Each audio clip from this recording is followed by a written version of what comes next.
Couple of years ago, would you ever thought that Atletico could come back from a 2 or 3 goal deficit? That's not their DNA. It's not what their DNA has been. This is a different Atletico Madrid side, one that comes out and can attack, can use the counterattack, can use it in so many different ways and be able to find goals, something that we haven't been able to say about Simeone's sides in the past. It was kind of a game of two halves. Of every 5 minutes it seemed to go one end to the other. 68% possession for Barcelona, so they had plenty more of the ball compared to 32% for Atletico Madrid. Many more shots on target, but ultimately it's the scoreline that tells the story. Yeah, I mean, what a match. I mean, just absolutely crazy. And, you know, it's interesting because we have a lot to say about this match. And look at the momentum. I think that's the craziest thing. If that was a heart rate chart of someone in hospital, you'd be saying, this person is seriously ill. Yeah, it's not going to go well for them. But what I think is interesting about this match, too, is it's just both of these teams, it is so different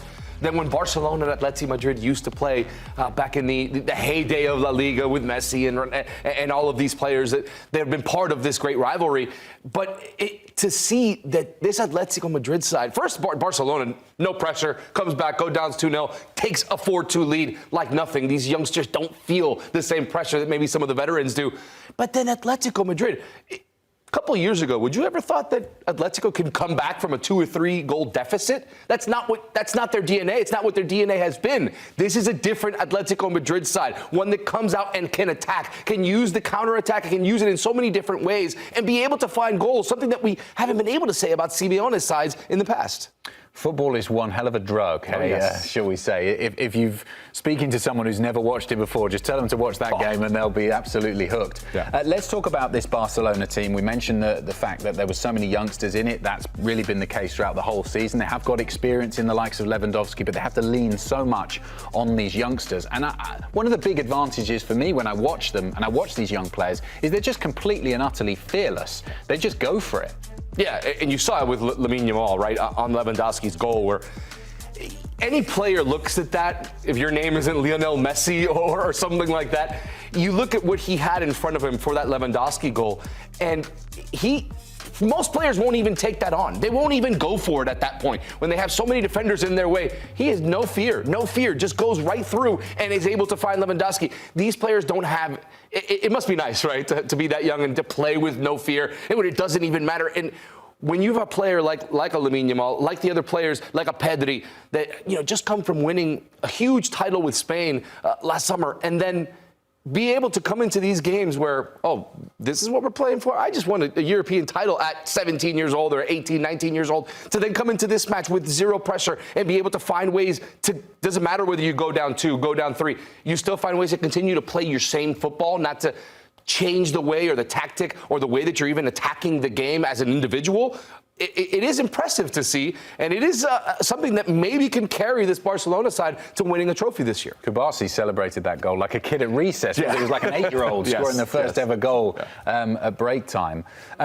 With it poised as it is, which team do you think will be most happy going into the second leg with this result? I would have to say probably Atletico Madrid, just because of the way the game played out, because they were down 4-2 in the 84th minute. And they're at home, aren't they, for the second? Right, and they're coming back home for this, so for them to able to come back and get those 2 goals to tie the match at 4-4 before going back to the Metropolitano. Massive for them, and they'll feel a lot more comfortable, a lot more happy with this win, with this result going into the second leg. You mentioned in the first comment about the fact that this is a different team under Diego Simeone for Atletico Madrid for so many years. And then they were such an impressive side, but in a completely different way, very defensive. They would dig in, they were hard to beat, they'd beat you 1-0, 2-1. Yep.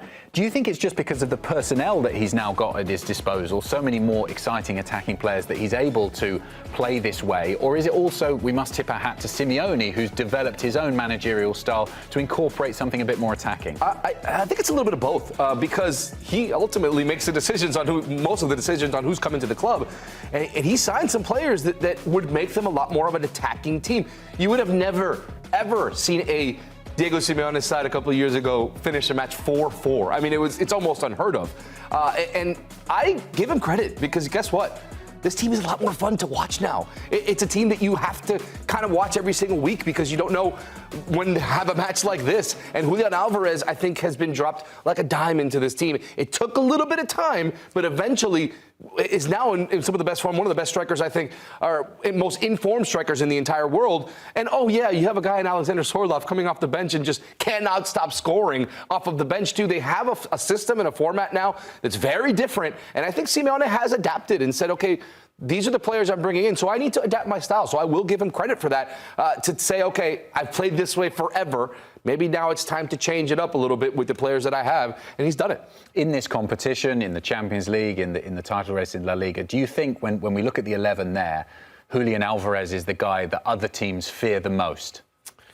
From those three teams? Well, no, from the Atletico side, when you're playing against Atletico Madrid as a Barcelona or Real Madrid or whoever else, is this the guy that you think, right, we've got to try and keep him quiet? Yeah.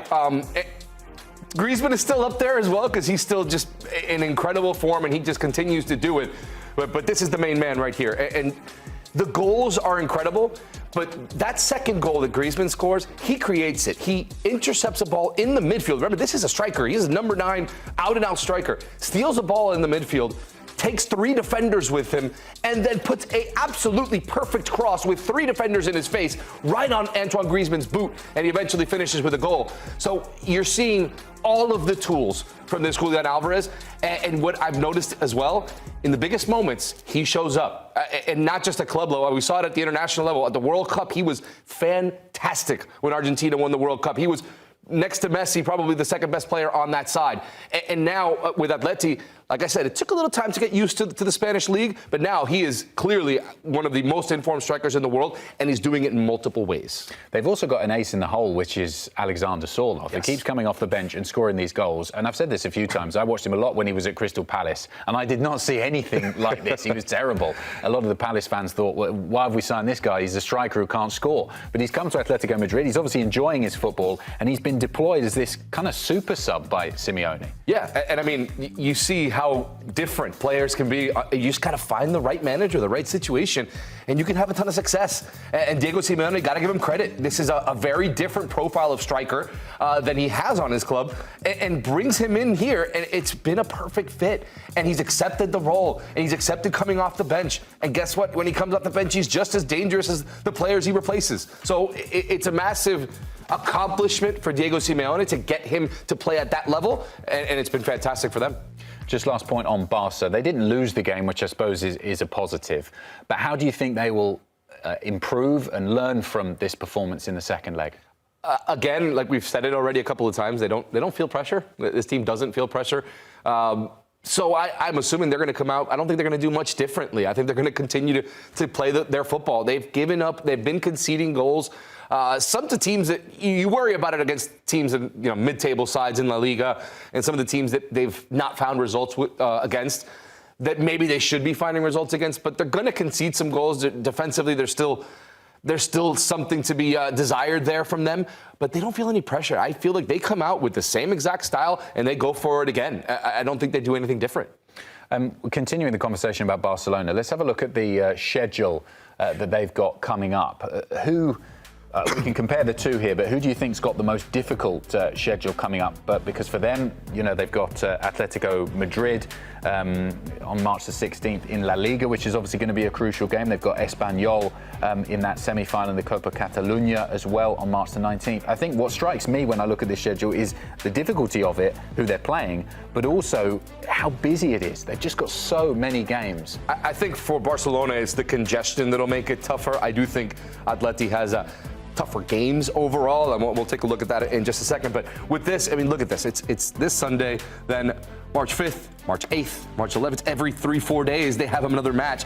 That congestion could catch up with them in the long run. Like you said, we talked about how they don't feel pressure because they're so young. Well, the youth might affect them when it comes to the fixture congestion if they don't have the players to rotate and keep them fresh. Here's what Atleti have got to look forward to in the next 7 fixtures. Brutal.